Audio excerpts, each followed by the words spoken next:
Malam saat Dewi di rumah sendirian, tiba-tiba terdengar suara orang lain. Ternyata itu adalah pencuri yang ada di rumahnya. Setelah peristiwa pencurian di rumahnya, Dewi jadi bimbang. Apakah dia harus menceritakan sejujurnya kepada Ilham sang suami? Atau cukup dipendam saja di dalam hatinya sendiri? Sebab jujur saja, dalam peristiwa pencurian malam itu, sebenarnya bukan hanya handphone dan sejumlah uang cash yang berhasil digondol maling. 3 orang pelaku yang menggunakan topeng juga sudah berhasil mengambil sesuatu yang sangat berharga pada diri Dewi. Sesuatu yang selalu dirawat dan disembunyikan oleh Dewi dan hanya boleh disajikan untuk Ilham. Sebenarnya juga telah dicicipi kawanan maling pada malam yang sangat sulit Dewi lupakan. Dewi ingin jujur menceritakan pada Ilham, tapi hatinya khawatir jika hal itu akan membuat Ilham tak sayang lagi pada dirinya. Karena Dewi sudah menjadi wanita yang tak bisa mempertahankan kehormatan suaminya. Selain itu, Dewi juga tertekan dengan ucapan pelaku bertopeng yang mengaku akan kembali lagi ke rumahnya. Suatu saat nanti, saya pasti datang lagi, ibu cantik, dan akan mengulangi membuatmu bahagia seperti malam ini. Haha, suara pelaku bertopeng yang seperti terus terngiang di telinga Dewi. Bukan hanya itu, Dewi juga ragu kalau harus bicara terus terang pada Ilham. Sudah beberapa kali Dewi ingin membicarakannya, namun suaminya selalu memotong pembicaraan Dewi. Lupakan kejadian itu sayang, lagian kan cuma HP dan uang yang hilang. Yang penting bidadariku ini nggak sampai digondol orang, kata Ilham setiap kali Dewi ingin bercerita. Sejujurnya tentang peristiwa malam itu, dalam hati Dewi berkata, "Bidadari, kamu memang nggak digondol orang, Mas. Tapi bidadariku sudah menjadi pelayan untuk lelaki lain," ujar Dewi dalam batin. Memang sih, kejadian itu sudah 3 bulan berlalu, dan kini rumah mereka sudah lebih aman karena Ilham sudah menyewa jasa security untuk menjaga malam. Tapi tetap saja Dewi merasa khawatir, terutama di saat Ilham harus bekerja dan Dewi sendirian di rumah, hanya ditemani pembantunya. Malam itu, Dewi sudah membulatkan tekad untuk bicara jujur. Tapi seperti biasa, Ilham malah menghiburnya. Karena berpikir Dewi sedang trauma, bukannya mendengar curhat sang istri. Ilham malah langsung memeluk Dewi dan menghujani bidadarinya dengan kecupan penuh kasih sayang. Apalagi bagi Ilham, waktu 2 hari selama off bekerja harus dimanfaatkan maksimal untuk bisa memadu kasih dan membahagiakan sang istri. Sebagai istri yang baik, Dewi selalu melayani kebutuhan batin suaminya. Malam sebelum Ilham kembali ke tempat kerjanya di luar kota, Dewi pun memberikan apa yang diinginkan Ilham dengan pelayanan yang sangat sempurna. Meski pada akhirnya Dewi juga sedikit menelan kecewa karena Ilham selalu saja selesai lebih dulu di saat Dewi belum berhasil meraih puncak kebahagiaannya. Akibatnya, diam-diam dalam alam bawah sadarnya, Dewi malah sering menghayalkan seandainya peristiwa pencurian itu bisa kembali terulang. Bagaimana kisah hidup yang dialami Dewi? Dan benarkah kekhawatiran Dewi akan menjadi sebuah kenyataan? Siapa sebenarnya pelaku bertopeng yang sudah mencuri hati Dewi? Mari kita simak bersama alur kisahnya sampai selesai.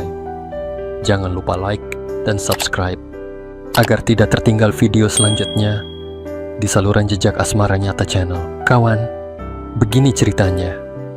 Malam itu, 3 bulan yang lalu, setelah jadwal off 2 hari, Ilham harus kembali ke lokasi pertambangan tempatnya bekerja. Dia harus berangkat malam selepas Isya agar bisa tiba di tempat kerjanya esok pagi. Dewi menyiapkan ransel pakaian dan perlengkapan untuk suaminya, lalu mengantarkan Ilham ke depan. Seperti biasa, Ilham berangkat menggunakan mobil travel perusahaan yang akan menjemputnya. Pemandangan di depan rumah cukup mewah itu. Adakah hal yang biasa, sebuah rutinitas setiap akhir pekan bagi rumah tangga Ilham dan Dewi? Namun malam itu ada hal yang tidak biasa. Setelah mobil travel perusahaan, Ilham berjalan dan Dewi kembali masuk ke dalam rumahnya. Ada 3 pasang mata yang diam-diam mengawasinya. Bi Sumi. Pembantu Dewi menawarkan teh hangat untuk majikannya. Tapi tidak seperti biasanya. Dewi menolak. "Makasih, Bi. Aku mau langsung tidur saja. Ngantuk dan capek, Bi," ujar Dewi, menolak tawaran Bi Sumi. "Iya deh, Bu Dewi istirahat saja kan capek setelah 2 hari lembur sama Pak Ilham," balas Bi Sumi, mencandai. Maju Bi Sumi. Sang pembantu kemudian menyelesaikan mencuci piring, lalu kemudian masuk ke kamar pembantu di belakang untuk beristirahat juga, seperti Dewi majikannya. Malam sudah jam 23:30. Suasana rumah mewah bercat biru langit nampak sudah sepi. Sebagian lampu ruangan sudah dipadamkan, pertanda penghuninya sudah tidur dan terlelap. Tak ada yang menyangka kedamaian malam di rumah itu bakal terusik dengan kehadiran tamu tak diundang. Mereka adalah 3 sosok pria bertubuh tinggi dan kekar, berpakaian serba hitam, dan semuanya menggunakan topeng penutup wajah. Bik Sumi yang sudah mendengkur tak menyadari ketika 2 orang di antara pria bertopeng itu menyelinap masuk ke kamarnya. Saat wanita berusia 45 tahun itu terbangun, semuanya sudah terlambat. 2 pria itu sudah mengikat 2 tangan Bi Sumi ke belakang dan menutup mulutnya dengan tempelan lakban hitam. Bi Sumi kaget bukan kepalang, namun tak mampu berbuat apa-apa, apalagi mau melawan. "Jangan berisik, di mana kamar majikanmu?" tanya salah seorang pria. Bi Sumi mendelik hanya bisa bergumam karena mulutnya tersumpal dengan gerakan dagunya. Bi Sumi menunjukkan di mana kamar majikannya berada. Tadinya pria bertopeng berniat membawa Bi Sumi keluar kamar untuk menunjukkan di mana kamar majikan. Tapi niatnya berubah ketika melihat ujung pakaian Bi Sumi tersinggap. "Hei, kamu geledah di ruang depan, cari barang berharga. Biarkan aku akan menyelesaikan urusanku dulu dengan wanita ini," katanya, menyuruh pria lainnya keluar lebih dahulu.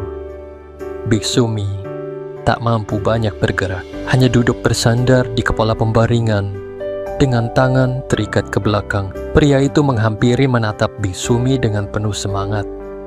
Setelah pria satunya pergi dan kembali menutup pintu, pria bertopeng lainnya mulai mencengkram kaki Bi Sumi.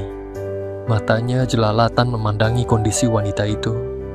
Di hadapannya Janggen melawan. "Atau aku akan berbuat kasar padamu," ujar pria itu. Suaranya terdengar berat, nafasnya mulai tersekat seperti menahan sesuatu yang sudah mulai tak tertahankan. Bi Sumi tak pernah membayangkan sepanjang hidupnya di usia ke-40-an ini mengalami kejadian yang mendebarkan itu. Terbangun dari mimpi indah dan menyadari sudah berada dalam situasi yang serba sulit. Selama ini pembantu ramah tangga bertubuh agak gemuk itu hanya mendengar berita tentang pencurian dari siaran berita di televisi. Namun malam itu dirinya seraya menjadi pemeran dalam berita tersebut.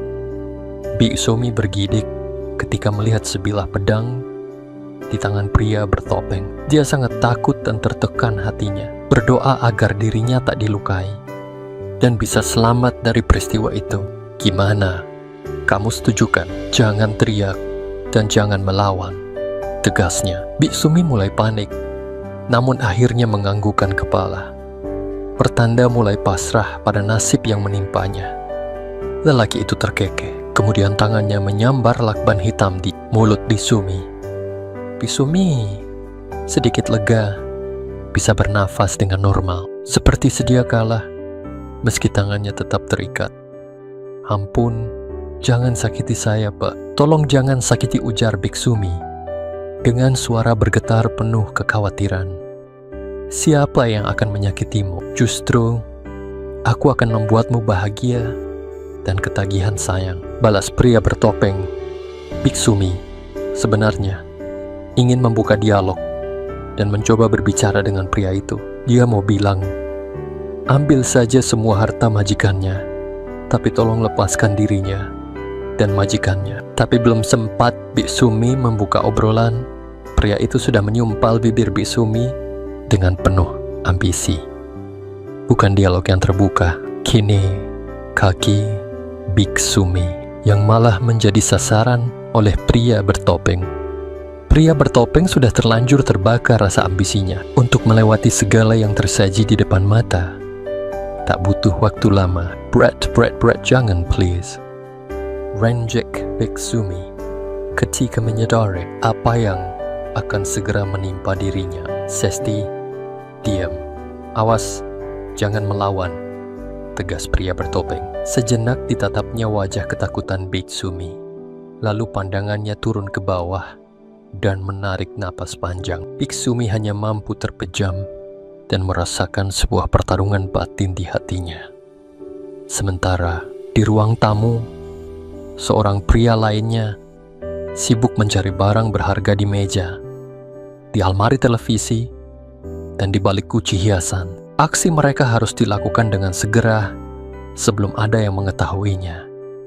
Jam dinding di kamar Dewi berada tepat di pukul 24 lebih 10 menit saat pria bertopeng lainnya masuk dan mulai menggeledah lemari. Dia ingin mengambil perhiasan dan uang di sana. Dewi sangat pulas tertidur dan mungkin saja sedang bermimpi indah bersama Ilham suaminya. Dewi sama sekali tak menyadari bahwa sesaat lagi kisah dalam lembaran kehidupannya bakal tertoreh. Sebuah kisah yang sama sekali tak pernah diimpikan dalam hidupnya. Kalau saja Dewi tidak terbangun karena mendengar suara berisik di kamarnya. Mungkin pria bertopeng itu sudah keluar dari kamar utama. Pria itu sudah mendapatkan sejumlah perhiasan dan uang dari lemari pakaian. Namun langkahnya untuk pergi jadi batal. Saat Dewi menggeliat dan terbangun menatapnya, pria itu panik. Takut, Dewi berteriak dengan cekatan. Dia pun melompat bagai seekor singa jantan menerkam hewan. Secepatnya mulut Dewi dibekap. Tubuhnya ditindih agar tak bisa bergerak dan berteriak. "Diam, Bu. Jangan berteriak. Aku cuma mengambil sebagian hartamu untuk kuberikan pada orang yang lebih membutuhkan," bisik pria itu di telinga Dewi. Dewi mencoba meronta dan melawan. Namun, tenaga pria itu terlampau kuat untuknya.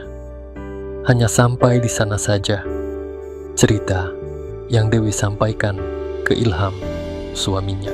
Selama ini, 3 pelaku pencurian masuk ke rumah, menggondol sejumlah uang, perhiasan, dan handphone. Tapi juga sempat melakukan tindak kurang berkenan pada Biksumi, pembantu rumah tangga mereka. Dewi tak pernah bisa menceritakan kejadian sebenarnya dan seutuhnya. Sementara selama rahasia itu dipendamnya, batin Dewi terasa semakin tersiksa. Jadinya, Ilham tak pernah mengetahui bahwa selain Biksumi, Dewi juga mengalami sebuah pengalaman baru yang diberikan oleh pria bertopeng itu. Dewi menyalahkan dirinya yang tak bisa menolak. Semuanya terjadi begitu saja. Ketika pria bertopeng itu memulai aksinya, Dewi merasa sangat jijik dan kesal. Namun hanya dalam 10 menit berselang, kondisi batin Dewi berubah 180 derajat. Selama 5 tahun berumah tangga dengan Ilham suaminya, Dewi merasa belum pernah melewati seperti ini, yang mampu membuat angannya melambung tinggi, menembus langit. Ilham selama ini hanya mampu membawanya terbang tinggi ke awan saja, sementara pria bertopeng telah mampu menuntun angan Dewi terbang tinggi hingga menembus langit ketujuh. Hal yang dirasa Dewi sangat jauh berbeda kesannya. Sudah 3 bulan Dewi merahasiakan semua peristiwa yang sebenarnya terjadi. Selama itu pula, Dewi selalu mengenang peristiwa mendebarkan itu. Namun, mulai dirindukan dalam hidupnya. Kapan kamu akan datang lagi? Kapan kamu mencuri lagi hartaku ini? Aku kangen pria bertopeng, bisik Dewi dalam batinnya sendiri. Dewi juga heran dengan dirinya sendiri. Belakangan ini, setiap kali sedang bersama Ilham sang suami, pikiran Dewi justru membayangkan sedang bersanding dengan sang pria bertopeng yang mulai menggugah rasa cintanya. Akhir pekan itu, Dewi menyambut Ilham yang pulang karena jadwal libur kerja selama 2 hari. Niat Dewi dia harus jujur menceritakan pada sang suami. Tapi seperti yang sudah-sudah, Dewi gagal lagi. Yang ada Dewi malah mengajak Ilham, sang suami, untuk mulai berimajinasi ketika mereka menunaikan kewajiban mereka. Dewi ingin kamu ikat, Mas. Terus mata Dewi ditutup seperti yang terjadi terhadap Biksumi, Mas, pinta Dewi. Ilham bagi mendapatkan energi ekstra setiap kali sang istri mengajaknya melewati rutinitas perjalanan itu. Kebahagiaannya kali ini terasa semakin berwarna baginya. Di antara khayalan dan rahasia yang dipendam oleh Dewi selama ini, diam-diam Biksumi, pembantunya, juga memiliki sebuah kenangan yang tak kalah seru dan mendebarkan hati. Peristiwa malam itu sudah membuat hari-hari sepi Biksumi bagaikan terisi kembali. Diman, pria berusia 48 tahun yang sudah 2 bulan bekerja sebagai tenaga security di rumah majikannya, telah mengisi hati Biksumi. Benih-benih cinta di usia setengah baya kembali tumbuh bagi Biksumi dan Pak Diman. Hanya Biksumi juga yang tahu bahwa Diman adalah salah satu dari 3 pria bertopeng yang sempat beraksi di rumah majikannya. Sumi masih ingat betul bagaimana tangannya berhasil menarik topeng hitam di wajah Diman malam itu. Enggak nyangka ya, Kang Diman, kisah cinta kita bermula dari niatmu mencuri harta majikanku. Taunya malah dapetin diriku. Haha, kenang kisah setiap kali dia menyuguhkan kopi dan makan siang untuk Diman di pos security depan rumah majikannya. Cerita ini memang tidak mudah, kawan. Tak seperti kisah yang mudah ditebak endingnya. Tetap bersama channel Jejak Asmara Nyata, ya kawan, karena Dewi akan mengurai kelanjutan ceritanya. Siapa 2 pria bertopeng lainnya, dan siapa juga pria bertopeng yang sudah membuat Dewi merana dengan rasa rindunya. Salam dari Biksumi. Kawan, terima kasih sudah menyimak. Kita berjumpa lagi dalam cerita selanjutnya. Dan jangan lupa like dan subscribe agar tidak tertinggal video selanjutnya. Ya kawan.